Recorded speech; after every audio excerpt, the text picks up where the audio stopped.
안녕하세요. 오늘의 질문 강국진입니다. 오늘은 부분과 전체 6장, 7장에 대해서 얘기해 보겠습니다. 원래는 1장만 소개하고 말까 했었는데 해보니까 재미도 있고 몇 분 재밌게 보시는 분도 있는 것 같더라고요. 그래서 하다 보니까 좀 더 하게 됐는데요. 자, 오늘도 재미있게 들으실 수 있으면 좋겠습니다. 6장의 제목은 신세계로 출발입니다. 이건 1926년에서 27년의 일을 다루고 있는데요. 25년에 하이젠베르크가 행렬역학을 만들었죠. 그래서 이제 26년에 베를린에 가서 이제 발표를 하고 아인슈타인과 대화도 나누고 이랬습니다. 이랬던 26년에 또 다른 일이 생기는데, 물리학을 공부해 본 사람은 다 알고 있는 이 슈레딩거 방정식을 발표하는 일이 생깁니다. 이게 이제 어윈 슈레딩거가 1926년에 물질파의 개념을 기반으로 파동역학을 발표합니다. 그런데 이게 사실은 행렬역학과 수학적으로는 동등한데, 이게 많은 경우에 이게 더 수학적으로 간결해요. 문제가 더 쉽게 풀리죠. 그래서 파울리 같은 사람이 굉장히 어렵게 풀었던 문제를 슈레딩거 방정식을 쓰면은 굉장히 간단히 나오기 때문에 이것을 맨 처음 발표를 들었을 때 사람들이 굉장히 놀랐다고 그래요. 그런데 이런 이론적 발전이 있는 가운데에서도 그래서 이런 수학적 틀은 이제 좀 현상과 맞아떨어지는 것 같은데, 해석이 뭐냐라는, 그리고 앞으로는 어떻게 될 것이냐라는 전망, 이거에 대한 합의는 이제 없었던 거죠. 그래서 막 논쟁이 이어졌는데, 이 책에서 소개하고 있는 대표적 사건이 두 가지가 있습니다. 하나는 코펜하겐으로 이제 보어가 슈레딩거를 초대를 해요. 왜냐하면 이제 슈레딩거가 원래 미넨에서 세미나를 했는데, 그때 마침 미넨에 있는 부모님을 방문하던 하이젠베르크가 그 세미나를 참석했거든요. 근데 딱 보니까 이제 사람들이 다 슈레딩거한테 넘어갔어요. 근데 슈레딩거의 주장은 이런 양자 비약 뭐 이런 것들은 아직은 잘 설명이 안 되지만 앞으로 잘 설명될 거다, 이런 식으로 말을 했는데 다른 사람도 다 넘어간 거예요. 근데 하이젠베르크가 이걸 막 반박을 했는데 다른 사람이 이제 귀를 기울이지 않더라 이거죠. 참고로 꼭 나이가 중요한 건 아니지만 보어는 1885년생으로 슈레딩거보다 2살 위입니다. 그리고 슈레딩거가 2살 미치고 하이젠베르크는 슈레딩거보다 14살이 미칩니다. 그러니까 하이젠베르크는 훨씬 소장파고 젊은 사람이었죠. 그러니까 이제 똑똑한 건 알지만 아무래도 중견과학자의 말이 이런 슈레딩거 방정식 같은 대단한 수학과 함께 말해지면 훨씬 설득력이 있었겠죠. 그래가지고 이 하이젠베르크가 보어한테 이 말을 하고, 보어가 슈레딩거를 코펜하겐으로 초대를 합니다. 그래서 코펜하겐에서 이제 보어와 슈레딩거가 논쟁이 벌어지죠. 이 논쟁은 극도로 뜨거워져서 나중에는 슈레딩거가 쓰러질 정도였다고 그래요. 그런데 쓰러진 슈레딩거가 이제 병석에 누워 있는데도 보어는 그 옆에 가서 당신은 이걸 잘못 생각하고 있습니다. 저걸 잘못 생각하고 있습니다. 라고 말할 정도였다고 하죠. 그리고 또 하나 유명한 사건이 바로 나중에 나오는 솔베이 회의라는 곳에서 아인슈타인과 보어가 양자역학에 대해서 두고 벌인 논쟁이었습니다. 보어와 슈레딩거의 논쟁을 약간 요약하면 이렇게 됩니다. 어윈 슈레딩거가 말하기를, 지금 보어가 코펜하겐 학파 혹은 보어가 말해온 양자 비약이라는 것은 좀 이상하다. 그거는 뭔가 상식적으로 이해를 할 수 없다. 어떤 설명이 빠져 있는 것 같다. 그러나 이 물질을 파동으로 이해하는 파동역학을 쓰면 많은 것들이 직관적으로 이해가 가능한 그런 과학으로 설명이 될 것이다 라고 이제 주장을 했죠. 그런데 이제 보어는 아니다, 그게 아니고 이 에너지가 연속적인 값을 가지는 것이 아니라 뚝뚝 떨어진 양자화된 값을 가진다는 것을 의미하는 플랑크 법칙은 이런 연속적으로 변하는 파동상으로는 절대 설명할 수가 없다.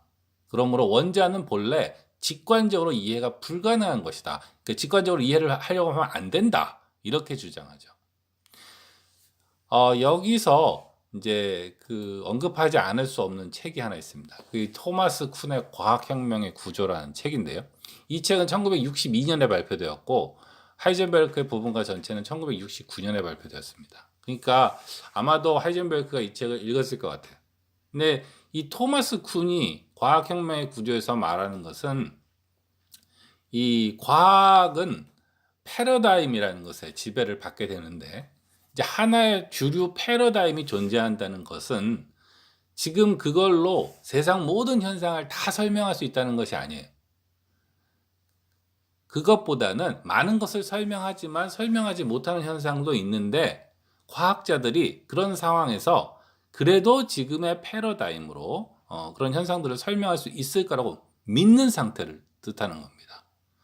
반면에 그걸 믿지 않는 사람들이 있어요. 그래서 그런 사람들은 패러다임의 변화가 필요하다고 요구하는 것이죠. 그 사람들은 아무리 해도 지금의 패러다임으로는 그런 현상들을 설명할 수 없고 따라서 우리는 패러다임의 변화, 비약이 필요하다고 믿는다는 거죠. 그래서 토마스 쿤이 말하는 것은 과학에서도 믿음이 중요한 역할을 한다는 것이고 이 과학적 이론의 검증이라는 게 그렇게 흑백으로 단순히 되는 게 아니다라고 말한 거였죠. 이것은 첫째로 전에 언급한 칼 포퍼가 이 과학의 검증 가능성, 왜 어떤 것은 과학이고 어떤 것은 과학이 아닌가 검증이 가능하기 때문이다 라고 말한 칼 포퍼가 이 쿤의 이런 설명에 대해서 좋아할 리가 없었겠죠. 그래서 이제 칼 포퍼가 이제 쿤과 논쟁하는 일도 있었는데요. 이 양자역학을 둘러싼 그 사건은 사실은 정확히 이 토마스 쿤이 말한 그런 상황을 만듭니다. 그러니까 아인슈타인이나 그런 슈레딩거는 과거의 패러다임 속에서 아직은 설명이 없지만 설명 가능하게질 것이다라고 말한 것이고 이제 하이젠베르크나 보어는 아니다, 이건 원칙적으로 불가능하기 때문에 우리는 과거와 결별해야 된다라고 이제 주장하고 있었지만 사실은 모든 걸 설명할 수가 없었어요. 그 설명할 수 없었던 대표적인 것이 하나 있었습니다. 그것의 돌파구가 1927년에 나오게 되는데요. 그게 뭐냐 하면 이게 아주 흥미롭게 양자역학에 반대했던 아인슈타인의 대화가 하이젠베르크한테 큰 힌트를 줬다고 해요. 아인슈타인이 지난번에 베를린에서 만나서 대화를 했을 때 했던 얘기 중에 하나가 이론이 비로소 사람들이 무엇을 볼 수 있는가를 결정한다라는 것이었거든요. 이게 무슨 말이냐면 어떤 현상이 있으면 그 현상이 곧바로 우리의 인식에 도달하는 것이 아니라 어떤 그 현상은 우리가 이해하고 찾고 싶어 하는 법칙을 통과해서 우리한테 인식에 도달한다는 거거든요. 그래서 우리가 법칙을 바꾸면 같은 현상도 우리 눈에 똑같은 것이 보여도 그거에 대한 해석이 달라질 수 있다는 것이죠.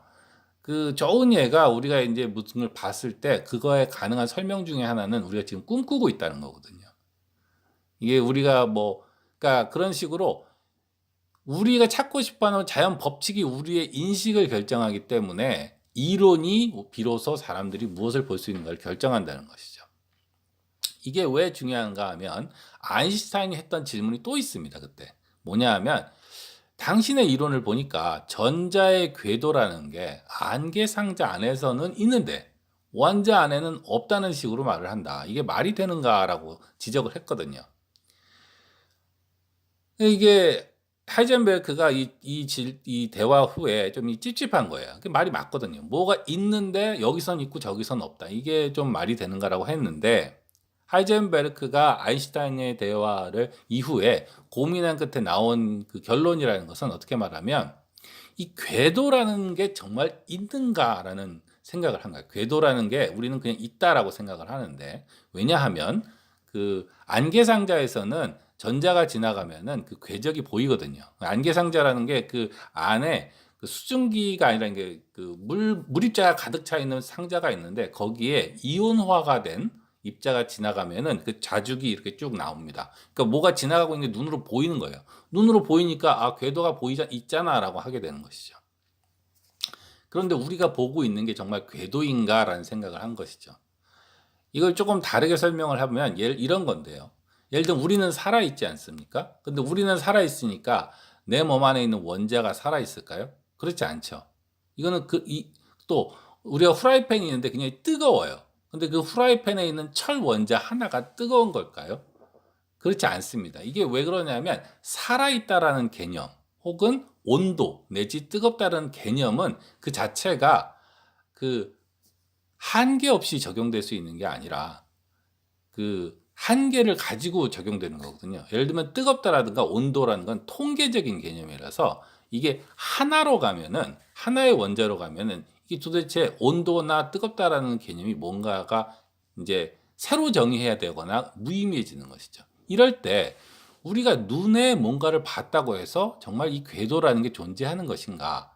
라고 이제 하이젠베르크가 생각을 했더니 아니더라는 거죠. 그게 바로 어떤 결과를 이루자면 불확정성 원리라는 결과로 이어집니다. 우리는 궤도라는 것은 어떤 입자의 시간에 대한 위치를 다 안다는 것을 말하는데 우리는 사실은 정확한 위치와 정확한 속력을 동시에 알 수가 없다라는 것이 이제 불확정성 원리였습니다.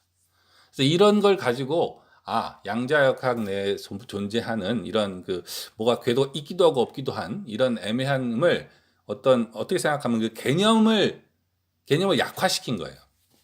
개념을 약화시켜서 이것이 모순되지 않는다라는 이제 그림을 가진 거죠. 이걸 가지고 이제 솔베이 회의에 가서 사람들을 설득하는데 이제 보어와 하이젠베르크가 성공합니다. 이 솔베이 회의에서는 이런 양자역학에 대한 얘기만 있었던 것은 아닙니다. 그것에 종교에 대한 대화가 시작되기도 했는데요. 그것이 7장의 내용인 자연과학과 종교에 대한 첫 대화의 내용의 시작이기도 합니다. 1927년 벨기에 브뤼셀에서 열린 솔베이 회의에서는 사람들이 이제 정식 회의 말고 회의 쉬는 시간에 이제 종교와 과학에 대한 토론도 이제 하게 됐다고 해요. 여기서 아인슈타인이라든지 플랑크라든지 뭐 심지어 보어도 다 어떤 의미에서는 종교적인 걸로 얘기를 하거든요. 근데 이게 이제 어떤 종교냐 도대체 종교면. 근데 하이젠베르크는 여기에 대해서 이제 과학과 종교는 서로 완전히 다른 것이고 과학은 객관적 세계고 종교는 윤리적 세계를 말한 것이며 이것은 우리의 공동체가 무엇인가에 의존하게 됩니다. 이렇게 말하죠. 그런데 폴 디렉은 이게 논리적이고 보편적으로 생각을 해야 된다. 그러니까 종교같이 이런 애매한 얘기로 우리가 윤리를 판단해서는 안 된다라고 주장합니다. 여기 대해서 파울리는 신앙과 과학이 이렇게 하이젠베르크가 말한 것처럼 잘 분리되어 있을 수는 없을 것이다. 결국은 충돌할 것이지만 과학이 발전을 하면 그것이 사회적 관용을 증가시킬 거라고 이제 낙관을 합니다. 이런 대화를 다 들은 다음에 나중에 코펜하겐에 돌아가서 하이젠베르크가 어떤 철학자, 어떤 정신적 멘토인 보어한테 종교에 대해서 이런 대화가 있었다. 당신이 말하는 하나님이란 무엇인가? 뭐 이런 질문을 하죠. 그래서 참 여담이지만 중요한 건 아니지만 아주 유명한 얘기인데요. 이 솔베이 회의에서 이제 이런 대화가 있었다고 하죠. 아인슈타인이 하나님은 주사위를 던지지 않는다라고 말했고 보어는 그거에 대해서 하나님이 이 세상을 어떻게 다스릴까를 지시하는 것은 우리들의 과제가 될 수 없다라고 답했다고 하죠. 과학적으로는 그렇게까지 중요한 얘기인지는 모르겠어요. 하여튼 근데 유명하고 재미있는 대화이긴 합니다. 자, 그러면 종교에 대해서 이제 하이젠베르크와 보어가 이제 대화를 나눴는데요. 사실은 7장의 내용의 절반 이상은 보어의 얘기입니다. 이제 보어의 얘기인데 그것을 제 식으로 조금 오역을 무릅쓰고라도 이제 요약을 한번 해보자면 이렇습니다. 이 보어가 말하기를 종교의 언어는 시적이고 우리의 참여를 전제한다고 하는 것이죠. 과학은 객관성이기 때문에 관찰자를 참여하면 안 되거든요. 나 때문에 그런 일이 생기면 안 되죠. 그러니까 제가 실험을 한 것과 다른 사람이 실험을 했을 때 같은 결과가 나와야 되죠. 그런데 종교는 그럴 수 없다는 거죠.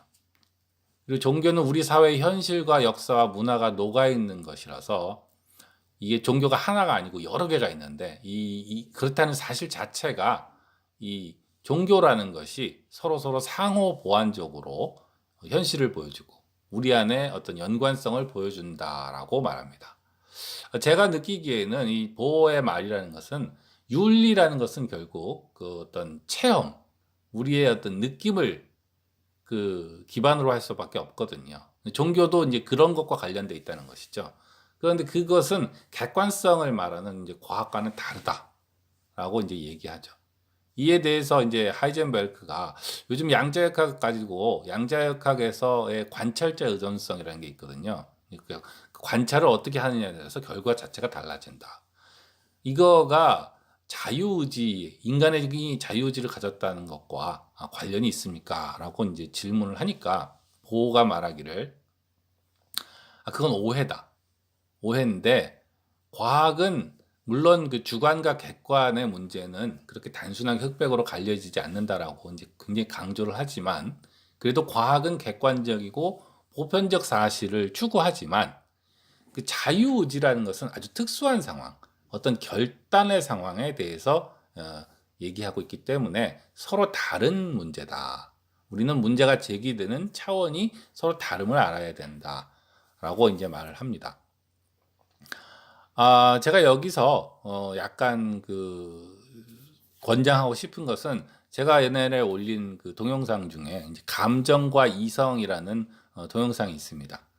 이 동영상도 한번 참조해 보셨으면 좋겠어요. 이 보호가 말하는 이 서로 다른 분야가 어떻게 공존할 수 있는가, 이 문제는 사실은 여러 번 등장하는데요. 대표적인 것 중에 하나가 이제 인문학과 과학이 공존할 수 있는가. 때로 보면은 인문학은 과학을 무시하려고 하는 것 같고, 과학이 인문학을 죽이려고 하는 것 같고, 그렇죠. 또 이제 감정과 이성은 공존할 수 있는가. 감정적으로 보면 이성은 차갑게 느껴지지만 이성적으로는 감정을 무시하려고 하죠. 이런 문제하고 이제 다 관련이 있는 거거든요. 이제 그거에 대해서 얘기했던 것이 이제 감정과 이성이라는 동영상이니까 이것도 같이 참조하셨으면 좋겠습니다. 근데 이런 그 보호의 설명에 불구하고 디렉이 얘기를 하면서 이제 하이젠베르크가 말합니다. 하이젠베르크가 말하기를 디렉은 그래도 우리가 윤리적으로 종교에 기대는 걸 반대했다. 이에 대해서 어떻게 생각하느냐. 지금도 많은 사람들이 이제 이런 얘기를 하죠. 저도 이제 종교적이긴 않기 때문에 이런 입장에 가깝긴 합니다. 하지만 이제 보호가 이제 이런 얘기를 합니다. 그 디렉이 논리적으로 생각하고 일관성을 주장하는 것은 좋은 것이지만, 훌륭한 것이지만, 우리가 잊지 말아야 될 것은 우리가 모두 사회 안에 있는 제약된 존재라는 것이죠. 그러니까 우리가 제 아무리 독립적인 인간이 되려고 해도 우리는 모두 사회적으로 여러 가지 편견을 흡수해서 만들어진 존재이기 때문에 우리가 스스로 이제 어떤 그 한계가 있는 인간이라는 것을 알았을 때 단순하게 그 일관성, 보편성만을 가지고 윤리적으로 접근하는 것은 한계가 있다. 이제 보호는 이렇게 지적하고 있습니다. 자, 오늘은 그 6장과 7장의 내용에 대해서 나름대로 요약을 해봤습니다. 재미있게 들으셨으면 좋겠습니다. 오늘 여기까지 하겠습니다. 안녕히 계세요.